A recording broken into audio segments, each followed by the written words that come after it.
Okay, Armando. So tell me, how do you? Can you give me a little bit about yourself? Who is Armando Diaz? Well, I can say Armando Diaz. Armando Diaz is a Venezuelan boy. I'm 29 years old, and I'm a journalist. And I think to be a journalist is something that defines my life because I think all my good characteristics and the bad ones are represented in my profession. It makes me feel brave. It makes me feel that I'm someone who risks even his life to get information, Mm-hmm. and it lets me pull out all my creativity with the ideas, with the investigation, with the capacity to know new persons. I think that's Armando Diaz, someone curious for everything. Okay, so would you say journalism is one of the main communities you belong to?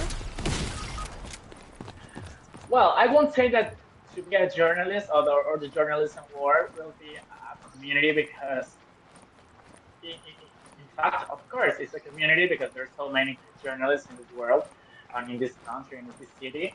Mm-hmm. But I'm a freelance journalist, so I work for myself. I'm so independent. So even when I'm into a community, I don't feel part of it.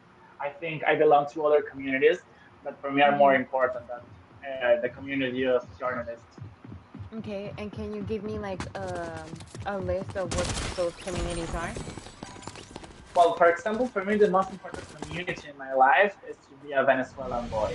Okay. Uh, to be part of my country, to be part of a place where I feel happy, even in bad situations, is pretty important. But you are asking me for more, and I can say, well, the gaming community, the academic, the academical community, the lecture community.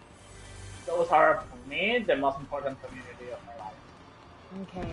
So gaming, the lecture community.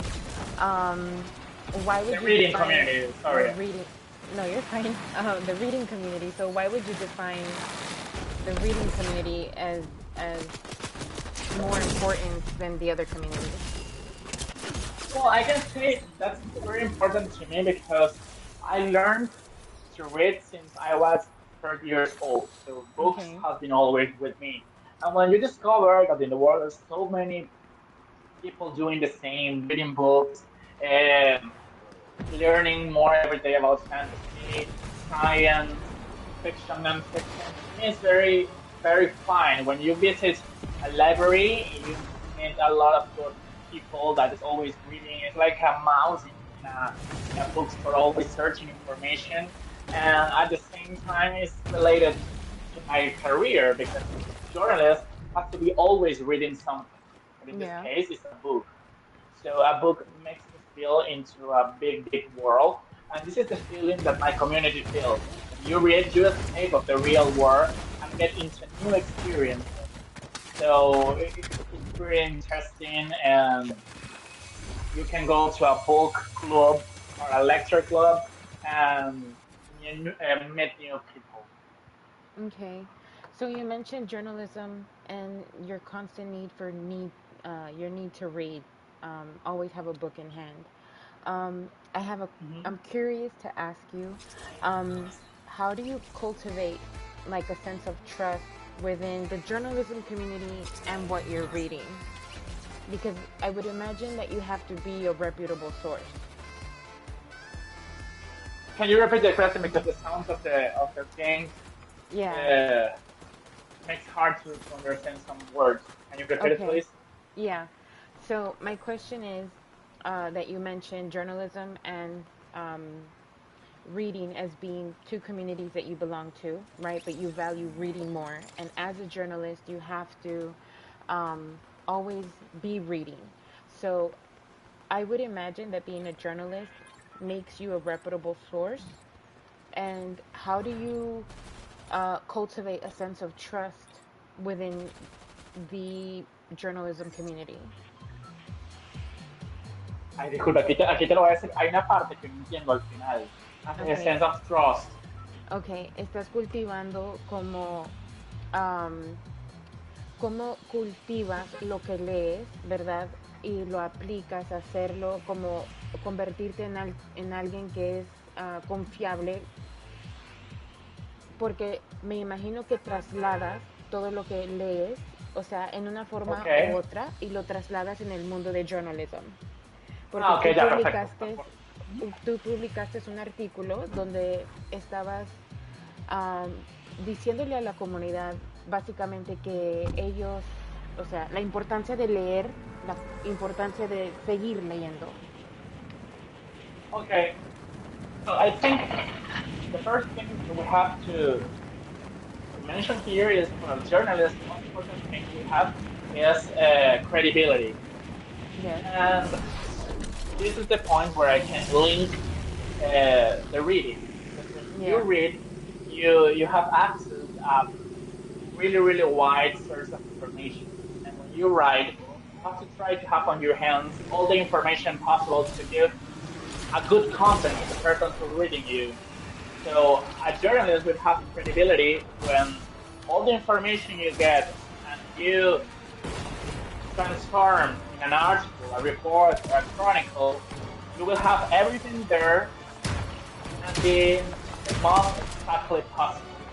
You have to transmit all the information the most clear and the most truly possible. Because if I read a story about witches, Halloween, and things like that, and I change a word or change the main meaning of a word or something like that, the story changes for everything. And Mm-hmm. when someone reads and understands in a bad way the story, who will be the guilty? Me. So it's pretty important when I'm reading and try to write to gain my Mm-hmm. credibility and try to make the link between both communities, try to be the most exact person possible. If I read 5 words, I have to try to explain 5 words in the better way to say what the writers want to say in that book or when I'm doing an interview. So reading is pretty important because I am absorbing all that information, but my duty is try to give all that information to the person who's reading in the most exactly way I get it, not change. Try to keep the information in the most original way. Okay. So, have you ever had a situation where you had to adapt your article, like the style of your articles, to meet different audiences? Well, sometimes, well, in a case like Venezuela, you have always to adapt the stories. It doesn't mean to change the core of the story because we live under a under a dictatorship. Mm-hmm. So we have a censor system that always will punish you if you say something that make mad the government. So when you're on the university, your professors always tell you that you have to find a way to say everything you want to say in the correct way. It doesn't mean don't say the truth, but to learn how to say the truth in a way that everyone can consume the information and the censorship system don't close your media. So yes, we have to adapt the stories not just because the censorship system, but because there's some stories that are so sensitive and you can affect others, even the person that's giving you the information. So you have to change sometimes, um, be a bit more soft with the content, but it doesn't Mm-hmm. mean change the story.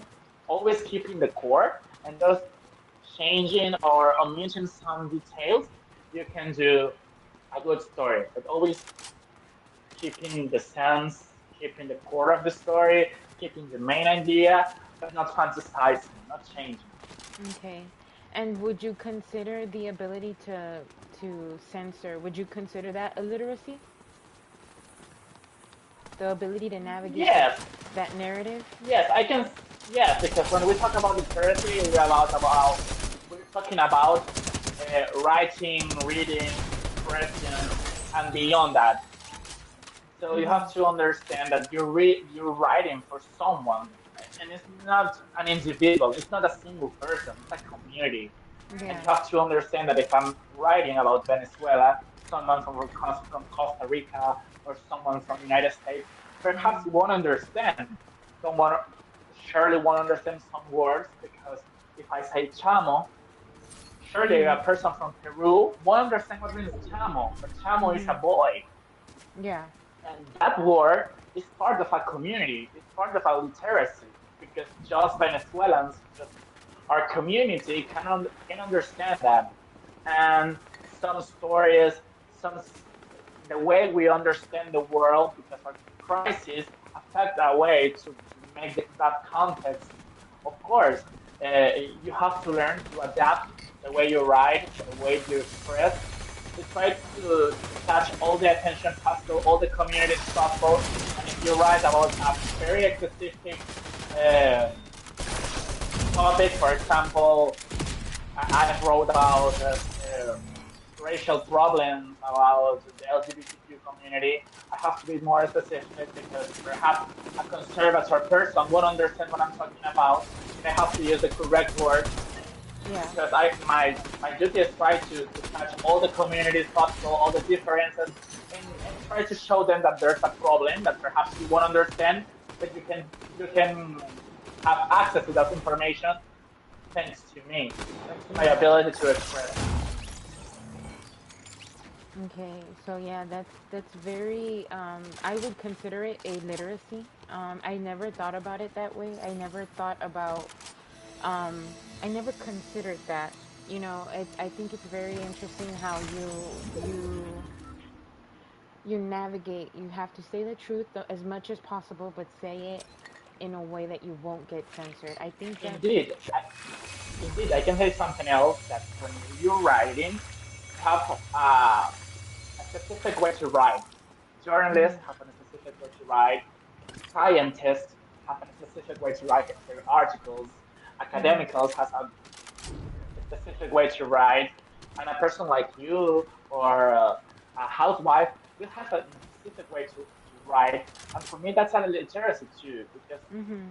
those groups that belongs to a specific community, because we can define community as a specific group of persons that share um, costumes, belief, and experiences, we have always different ways to express. And in this case, those communities I'm mentioning have different ways to write. For example, when I read a scientific article, I say this is a scientific article because they use those words, they Mhm. use this way of expression, and usually when journalists are writing, try to use the most simple words because our idea is right that everyone understands. Mhm. Scientifics always try to make that if a specific public, if a specific community understand them. Usually, when you read something scientific, you say, "I don't understand." But if you read an article about science made for a journalist, surely you will understand because that journalist will try to transform all those complex words in an easy way. Yeah. So from your professional um, perspective, do you think that cultural backgrounds influence the way individuals in your community understand and practice literacies? Totally, of course, yes. Yeah, I can say that the newspaper where I work, it is specialized in right to poor communities. And one of the main rules that our bosses told me always is you have to remember who is your public. Your public is not an aristocrat. Your public not, is a person who earns $5,000 per month, $10,000 per month. It's a person that usually earns $30 per month that live in a very poor house that always has to use public services that perhaps when he opens his fridge doesn't have nothing. It doesn't have food or water. So that person has to understand what you want to say in a simple way.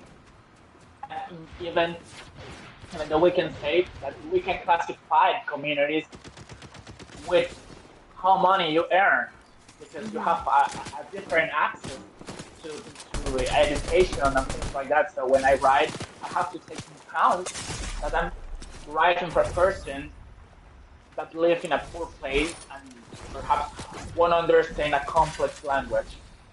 So I have to take account that because my literacy have to be accessible for everyone. Yeah. It has to be understood for a poor woman of 70 years and a smart boy of 20 years that is going to the university and is preparing to be a doctor or a lawyer. I have to Mhm. write for everyone, but specifically to the person that usually won't understand complex situations. Awesome. Because how to explain a woman who's always thinking about to eat because she's hungry, that for example there's contamination or on the river or on the ocean. Perhaps they will like to understand, but if I use a complex language, a Yeah. complex code to express, they won't understand. And Yeah. indeed, they won't feel interest in those topics. So my Yeah. duty is try to transform that, to understand their code, to get to have a better communication. Yeah. Yeah, that's definitely considerate of you. Because I know in journalism you are covering a wide range of topics, and I know firsthand because I've seen your work. And whenever I read your articles, one of my favorite articles was when there was an oil spill. I read the article and I remember reading it, and I remember feeling that I was introduced into the problem in a manner that was very easy to understand, and I felt like we have to go do something about it. And that has been one of my favorite articles of you. And I remember that in that article, I also shared it with other people. I'm like, hey, we need to know about this because it's important. And so, yes, I just want to say thank you for keeping your journalism accessible, easy to navigate, and with consideration to other people and their levels of literacies. You really do a very important function in society, and I admire that Ah, thank you. from you. Yes. So, DJ, I do want to say thank you for all of your time and all of your effort that you've done in helping my community understand literacy. And if you want to say any last words. Well, thank you very much for being so interesting about those topics because we live in a really big community divided in minuscule communities. And we have to try to understand that to be part of a community or of a minority is not Mm-hmm. something bad. Everyone is part of a minority, and the most beautiful thing about the community is to be in a place where you feel safe, where you feel you are with equals, and try to design a better world, a better way to communicate us. It's a very beautiful way to make a community. Thank you, DJ. Thank you so much for your help, DJ. I really